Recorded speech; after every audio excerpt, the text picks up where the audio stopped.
नमस्कार। एक और नए विश्लेषण में स्वागत है। आज हम एक ऐसी बीमारी के पीछे का विज्ञान समझने वाले हैं जो थोड़ी अजीब और बेहद खतरनाक है, हंटर वायरस। इन खास विजुअल्स और डीप नॉलेज के जरिए हम इस विषय की गहराई में उतरेंगे और हर एक पहलू को बारीकी से डिकोड करेंगे।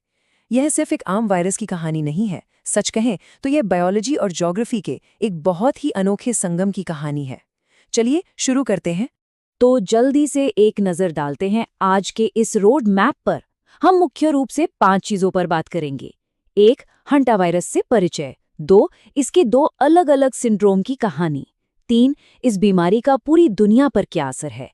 4. ये फैलता कैसे है और इसके लक्षण क्या हैं। और आखिर में 5. इसका निदान, इलाज और रोकथाम। चलिए सीधे चलते हैं अपने पहले हिस्से पर, हंटा वायरस से परिचय, इसकी उत्पत्ति और वायरोलॉजी। सबसे पहले ये समझना जरूरी है कि आखिर ये जूनोटिक वायरस क्या बला है। सीधे शब्दों में कहें तो ये ऐसे वायरस होते हैं जो नेचुरली जानवरों में, खासकर चूहों की प्रजातियों में पाए जाते हैं। लेकिन सबसे चौंकाने वाली बात यह है कि ये वायरस अपने होस्ट यानी चूहों को कभी बीमार नहीं करते। वे उनके अंदर बिल्कुल खामोशी से रहते हैं। लेकिन जैसे ही वे इंसानों के संपर्क में आते हैं, किस्सा बिल्कुल बदल जाता है और नतीजे बेहद गंभीर हो सकते हैं। अगर हम वायरोलॉजी यानी विषाणु विज्ञान की फैमिली ट्री बनाएं तो ये थोड़ा दिलचस्प हो जाता है। हंटर वायरस बुन्या विरालिस ऑर्डर से आता है और इसके अंदर ये हंटाविरिडे फैमिली का हिस्सा है। दुनिया भर में इसकी कई प्रजातियां हैं, लेकिन हर एक वायरस आमतौर पर किसी एक खास प्रजाति के चूहे से जुड़ा होता है, एकदम किसी ताले और चाबी की तरह। और इनमें से कुछ ही हैं जो इंसानों में बीमारी फैलाते हैं। ठीक है, अब आते हैं अपने दूसरे हिस्से पर, 2 सिंड्रोम की कहानी, भौगोलिक भिन्नता। यही वो जगह है जहां कहानी में एक बड़ा ट्विस्ट आता है। सोचिए, वायरस एक ही फैमिली का है, लेकिन ये दुनिया के किस हिस्से में है उस हिसाब से इंसानी शरीर पर अलग-अलग तरीके से हमला करता है। अमेरिका, चाहे वो उत्तर, मध्य या दक्षिण हो, वहाँ ये सीधे फेफड़ों और दिल पर अटैक करता है, जिसे HCPS कहते हैं। ये बहुत तेज़ी से बढ़ने वाली स्थिति है। वहीं दूसरी तरफ यूरोप और एशिया में मिलने वाला हंटा वायरस, जिसे HFRS कहते हैं, वो मुख्य रूप से गुर्दे यानी किडनी और ब्लड वेसल्स को निशाना बनाता है। एक ही वायरस फैमिली, लेकिन ज्योग्राफी बदलते ही इसका असर बिल्कुल बदल जाता है। कमाल है ना? अब बढ़ते हैं तीसरे हिस्से की तरफ, वैश्विक बीमारी का बोझ, संक्रमण बनाम मृत्यु दर। आंकड़ों पर ध्यान दे तो स्थिति की गंभीरता समझ आती है।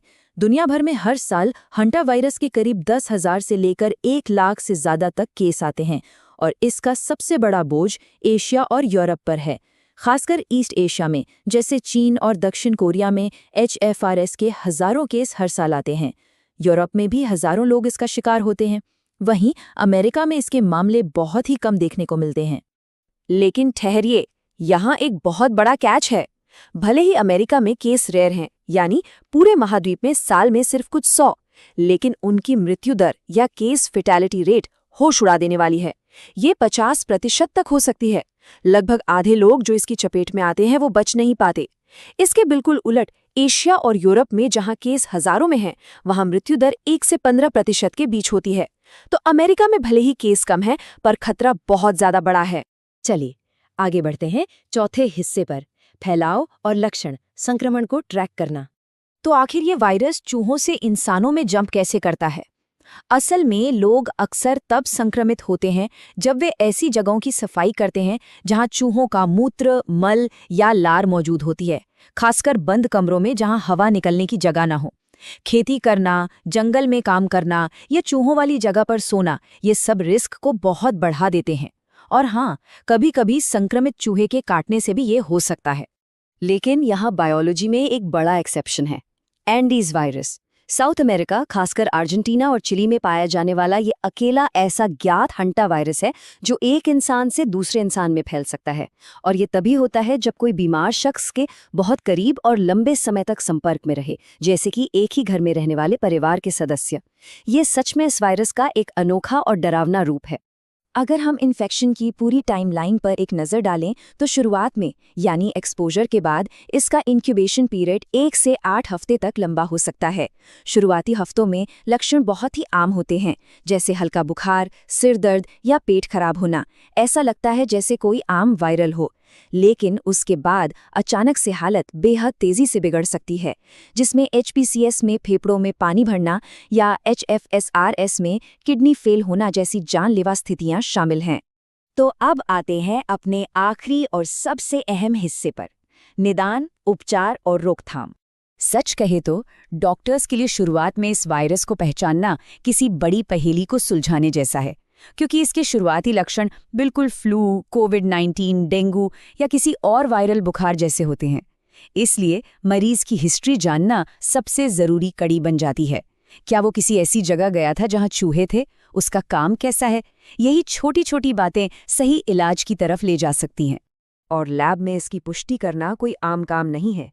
इसके लिए खास सीरोलॉजिकल टेस्ट या RT-PCR चाहिए होता है। लेकिन सबसे बड़ी बात यह है कि इन सैंपल्स को बिल्कुल बायोहैज़र्ड यानी जैविक खतरे की तरह ट्रीट किया जाता है। इसलिए इनका टेस्ट सिर्फ मैक्सिमम बायोलॉजिकल कंटेनमेंट वाली लैब्स में ही हो सकता है, और इन्हें ट्रांसपोर्ट करने के लिए ट्रिपल पैकेजिंग सिस्टम का इस्तेमाल करना लाजमी है। अब जरा ध्यान दीजिएगा, क्योंकि वर्ल्ड हेल्थ ऑर्गेनाइजेशन का एक बयान हमारी आंखें खोल देता है। हंटा वायरस के संक्रमण के लिए कोई भी लाइसेंस प्राप्त विशिष्ट एंटीवायरल इलाज या वैक्सीन मौजूद नहीं है। एकदम कड़वी सच्चाई। तो फिर बचाव कैसे होता है? पूरा ध्यान सपोर्टिव केयर पर दिया जाता है। वक्त रहते इंटेंसिव केयर और अंगों को फेल होने से बचाना ही जान बचाने का इकलौता रास्ता है। चूंकि इसका कोई पक्का इलाज नहीं है, इसलिए रोकथाम ही सबसे बड़ा हथियार है और तरीके बहुत ही प्रैक्टिकल हैं, जैसे दीवारों के छेद बंद करना और खाने को सुरक्षित रखना। लेकिन एक सावधानी सबसे क्रूशल है, कभी भी गलती से भी चूहों के सूखे मल को झाड़ू से न साफ करें और ना ही वैक्यूम करें। ऐसा करने से वायरस हवा में उड़ने लगता है और सांस के जरिए सीधे फेफड़ों में जा सकता है। हमेशा उस जगह को पहले कीटाणुनाशक से गीला करें। और अगर हेल्थ केयर सेटिंग्स या हॉस्पिटल्स की बात करें तो वहां डरने की कोई बड़ी बात नहीं है, बशर्ते सही प्रोटोकॉल्स फॉलो किए जाएं। सभी मरीजों के लिए स्टैंडर्ड हैंड हाइजीन काफी है। लेकिन अगर हंटा वायरस का केस संदिग्ध है और वहां कोई ऐसी मेडिकल प्रक्रिया चल रही है जिससे हवा में कण उड़ सकते हैं यानी एरोसॉल बन सकते हैं, तो ऐसे में एयरबॉर्न सावधानियां लेना बेहद जरूरी हो जाता है। तो अपने इस पूरे विश्लेषण को समेटते हुए सोचिए, हम एक ऐसे वायरस की बात कर रहे हैं जो सीधे नेचर से आता है। यहाँ WHO का वन हेल्थ दृष्टिकोण एक बहुत ही बड़ा और सोचने वाला सवाल खड़ा करता है। मानव स्वास्थ्य, जानवरों का स्वास्थ्य और ये पूरा पर्यावरण आपस में गहराई से जुड़े हुए हैं। अगर हम इन ज़ूनोटिक बीमारियों से बचना चाहते हैं तो क्या इस पूरे इकोसिस्टम को और नेचर के साथ अपने इस नाजुक रिश्ते को एक नए और बेहतर नज़रिए से नहीं देखा जाना चाहिए? इस गहरे विषय पर जुड़े रहने के लिए शुक्रिया। इन खास विजुअल्स और डीप एनालिसिस के जरिए आगे भी ऐसे ही जटिल विषयों को डिकोड करते रहेंगे। जानकारी रखें और सुरक्षित रहें।